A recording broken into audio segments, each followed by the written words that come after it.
O ano era 1990 e se iniciou-se o fim.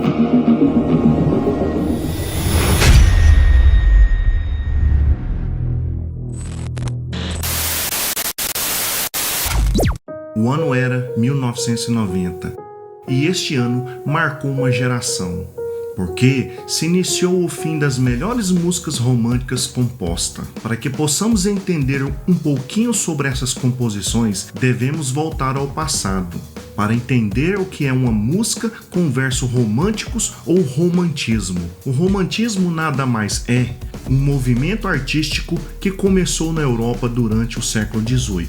E tem esse nome porque as obras literárias, livros, poesias e poemas passaram a ser maiores, o que explica um livro de ficção ser chamado de romance. Mas apesar disso, não significa que não houveram obras relacionadas ao amor. E as três fases desse período mostram isso, tanto na literatura, na pintura, quanto na música. O romantismo sucedeu o período que a música é conhecido como clássico, ou classicíssimo. Beethoven foi o compositor dessa transição, do clássico para o romântico, trazendo parte de ambos períodos, sobretudo no romantismo. Além de Beethoven, se destaca Chopin, Paganini, Wagner, entre outros.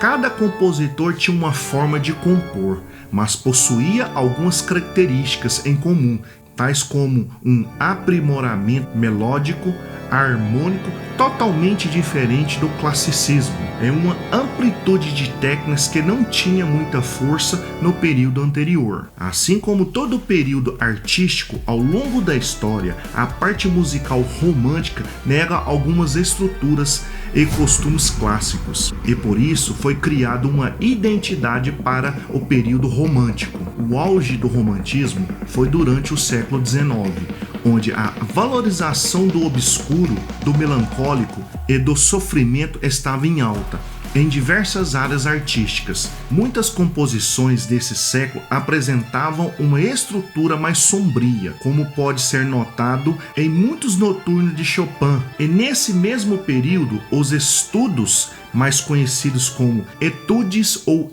etudes, ficaram populares, pois exigia uma técnica muito boa de um instrumentista. Servia e ainda serve como um meio de praticar muitas técnicas ou apenas uma específica. Algumas características nas letras das músicas do romantismo.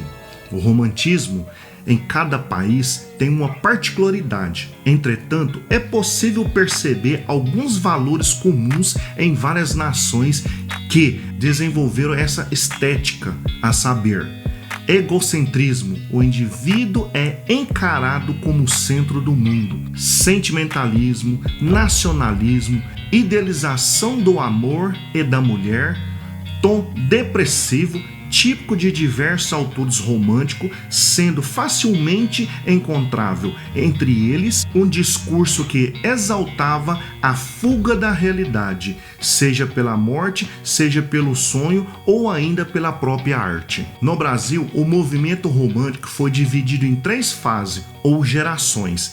Primeira geração romântica, 1836 a 1852, geração nacionalista indianista. Segunda geração romântica, 1853 a 1869, geração ultra-romântica.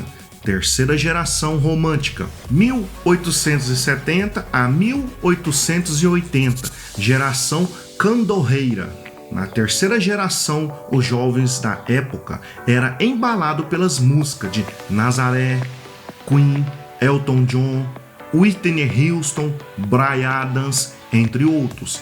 Essa época, os passos de dança eram uma competição para ver quem dançava melhor. Nas festinhas de garagem ou quintal, todos queriam que chegasse certa hora.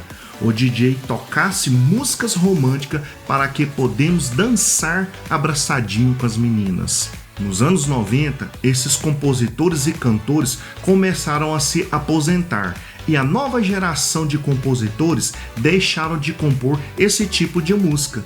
E se iniciou o fim da música romântica. E o que sobrou dessa época foi simplesmente lembranças e saudades, que ficou em cada um de nós que viveram os anos 80 e 90. Hoje em dia existe grupo de pessoas que se organizam em redes sociais para fazer eventos e ouvir música dessa época.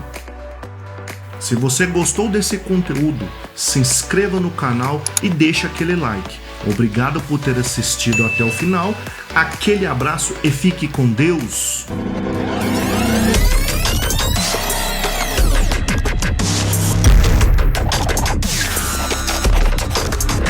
Canal Fábio Félix Produções.